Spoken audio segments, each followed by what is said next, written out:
nesse tempo, nesses últimos dias, estamos meditando sobre os pilares da nossa fé, sobre as verdades essenciais da fé cristã. E nessa reflexão sobre as verdades essenciais da fé cristã, nós estamos já na quarta mensagem sobre as verdades essenciais da fé. Estamos nos baseando num dos documentos originais da fé, da nossa fé cristã, um dos primeiros documentos oficiais redigidos pela igreja cristã. Poderíamos chamar de igreja primitiva, ou um pouco depois no movimento da igreja primitiva.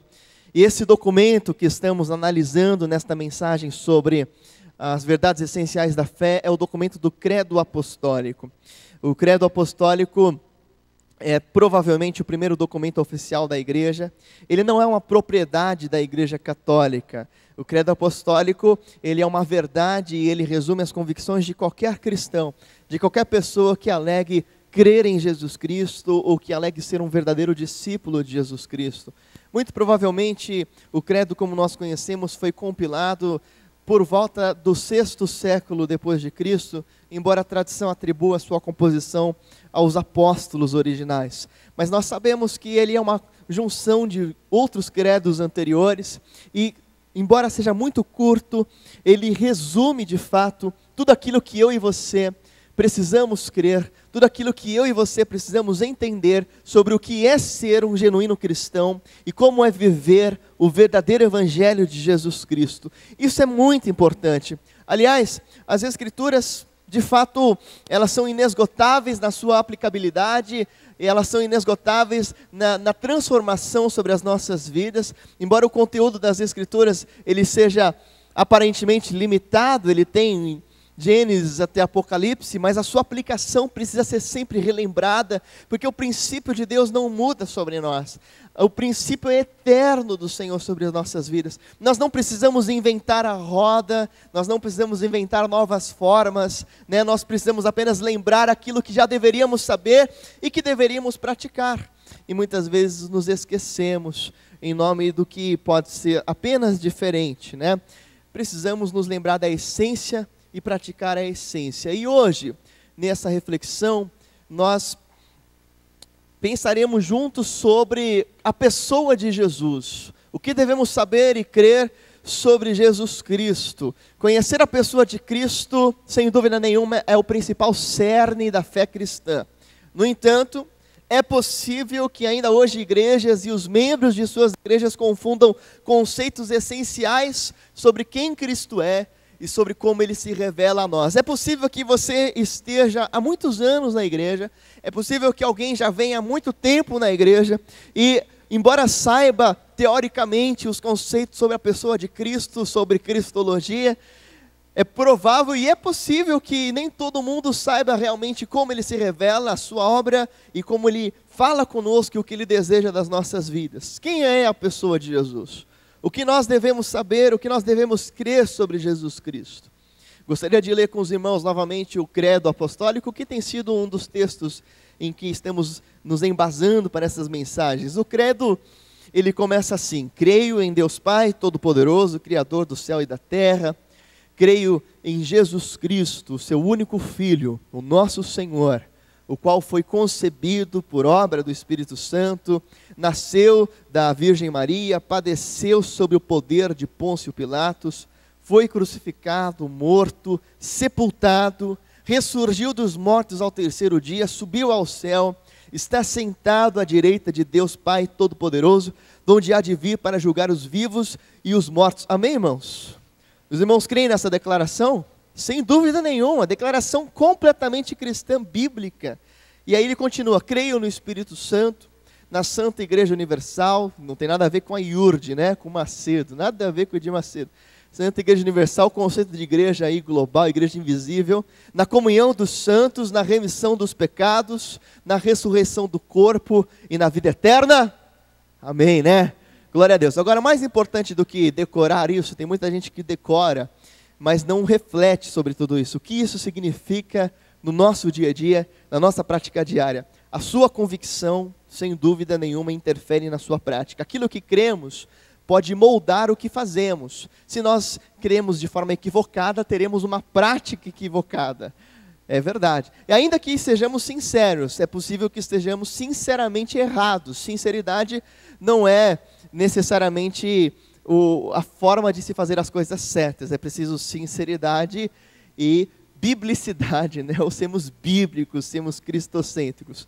O texto bíblico para a meditação de hoje está em Filipenses capítulo 2, a partir do verso 5 ao 11. Esse é um texto clássico sobre cristologia, sobre a pessoa de Jesus, sobre a obra de Jesus, sobre como Jesus se revelou, sobre o que Jesus fez, sobre como nós devemos nos relacionar com Jesus Cristo. Filipenses capítulo 2, verso 5, aliás, é considerado um antigo credo primitivo. É muito provável que esse fosse um cântico ou um credo recitado pelos cristãos primitivos. Antes mesmo do credo apostólico já existia o credo que Paulo escreveu em Filipenses 2, de 5 a 11. Olha que lindo essa declaração de fé sobre Jesus Cristo.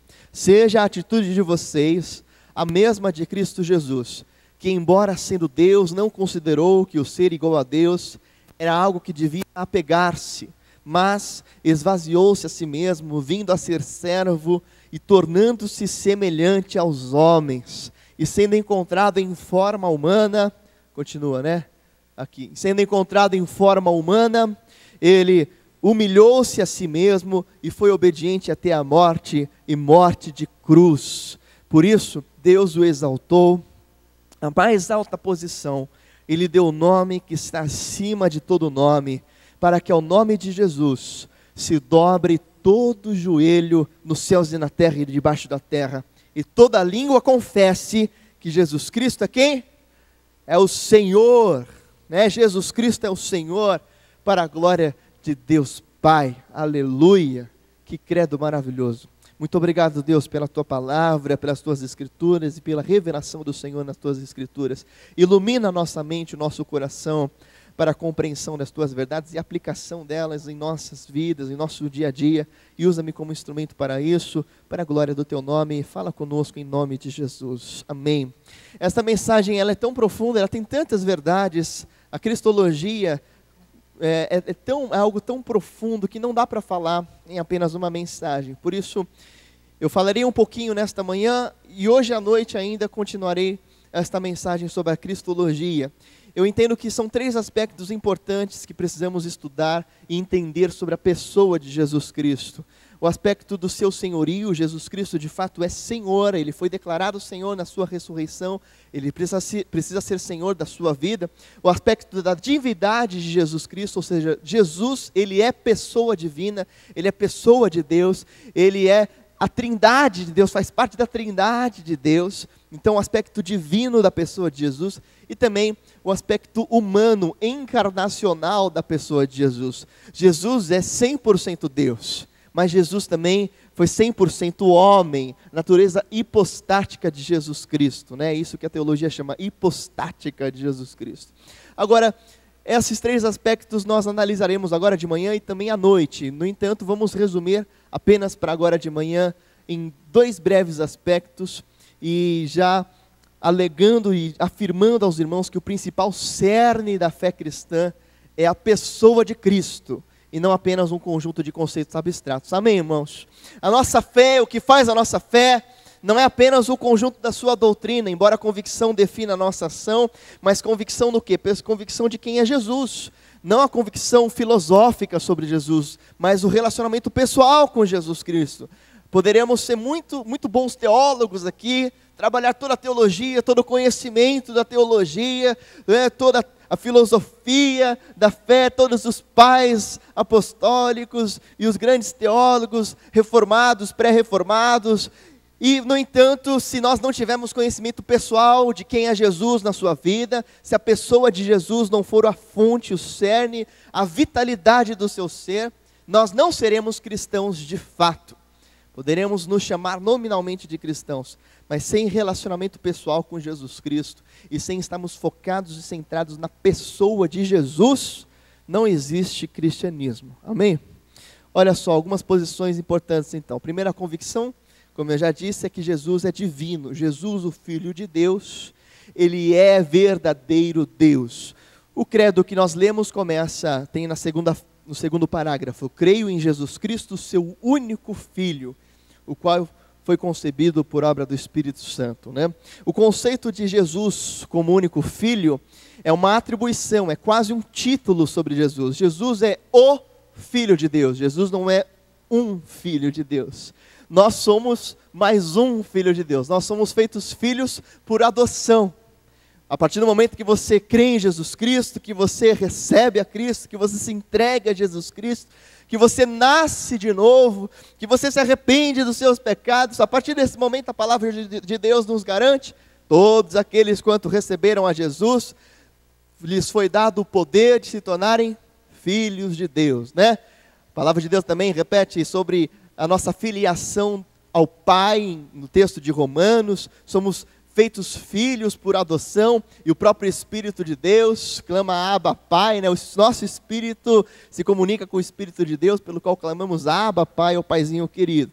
No entanto, no credo e também nas Escrituras, afirmar que Jesus é o Filho, não mais um Filho, ele é o único Filho, equivale a dizer que Jesus é de fato Deus. Nós trabalharemos essa convicção mais a fundo hoje à noite.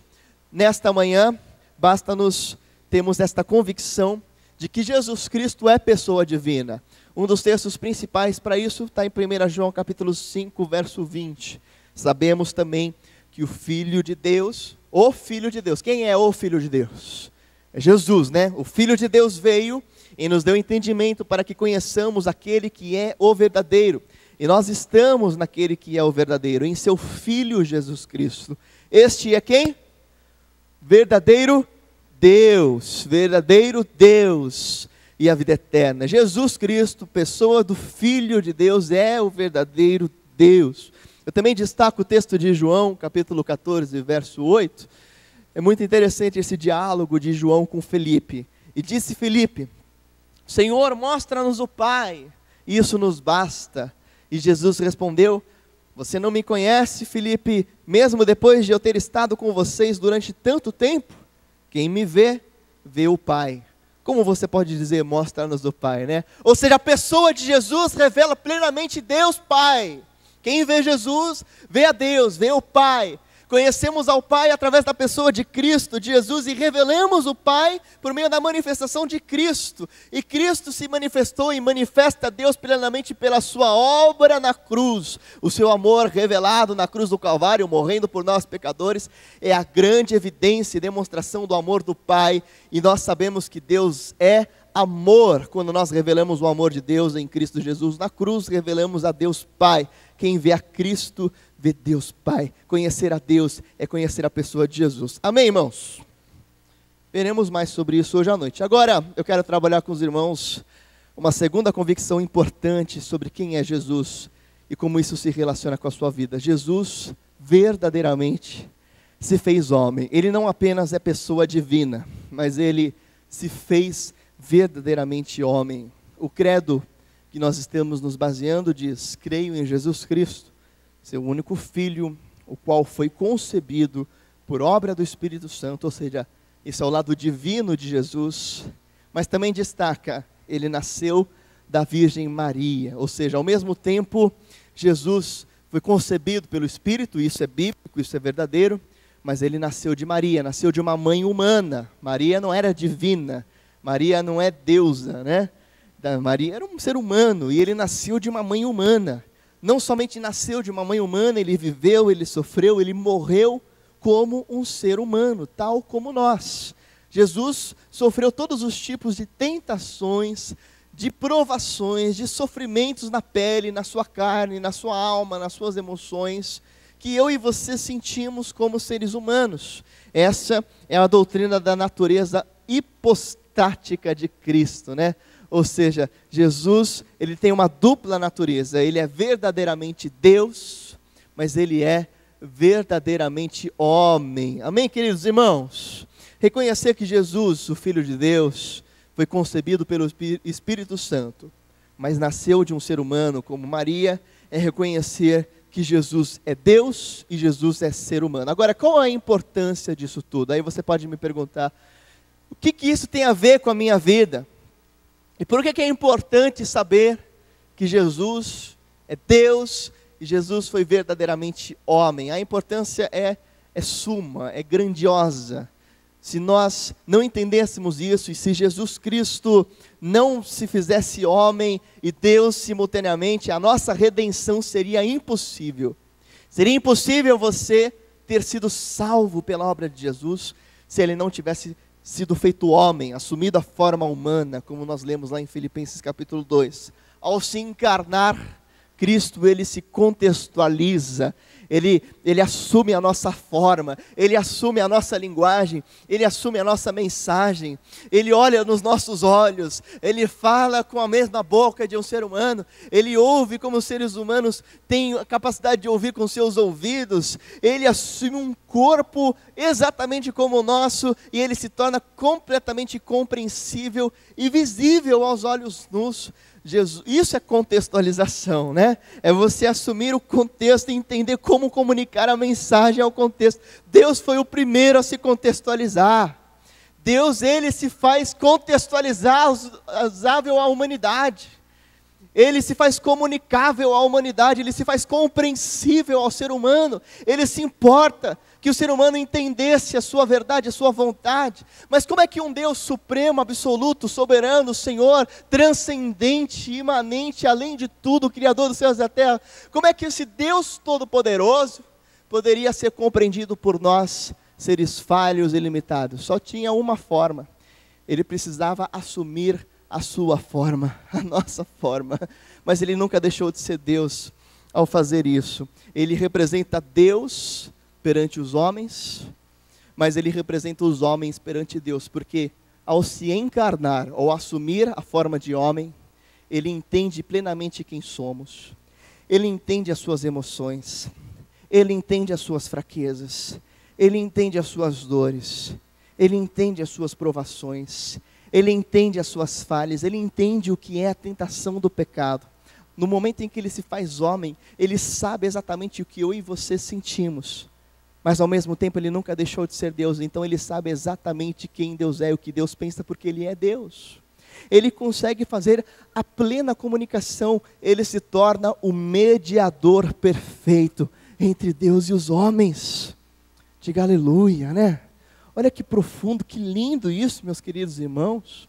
Jesus se comunica plenamente com o ser humano, mas se comunica a partir do ser humano plenamente com Deus, porque é Deus e sempre foi Deus. Ele entende plenamente quem você é e nunca deixou de pensar como Deus, como sempre foi. Ele nos entende. Então isso é como se fosse um conflito, né, de casal. Então, digamos que João brigou com Marta.